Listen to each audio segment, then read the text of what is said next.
Esu Kotryna Baltrimaitė. Šiuo metu studijuoju Lietuvos muzikos ir teatro akademijos Klaipėdos fakultete fortepijono specialybę.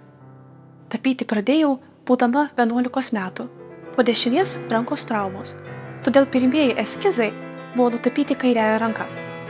Neužilgo pradėjau gilinti dailės studijas Klaipėdos dailės studijoje Kuboje. Nors šiuo metu studijuoju muziką, dailė lydi mane nuo vaikystės. Manau, kad muzika ir dailė jos viena kitą papildo. Kartais drobėje gali išsilieti ir muzika.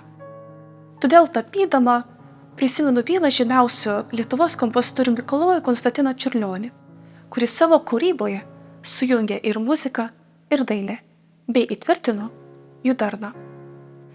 Mano paroda Ieškojimai buvo sukurta ieškant savęs gamtoje, kitų dailininkų piešiniuose, pastebint jų spalvas, jų originalumą ir jų detalės. Todėl paroda Ieškojimai yra skirta ir Lenkų sąjungos renginiams vyksiantiems šį rugsėjį. Taip pat ji skirta įkvėpti iš naujo, susidomėti tapyba kaip ypatinga ir unikalia dailės rūšimi. Taip pat jos reikšmė žmogaus dvasiniai pasaulėjautai.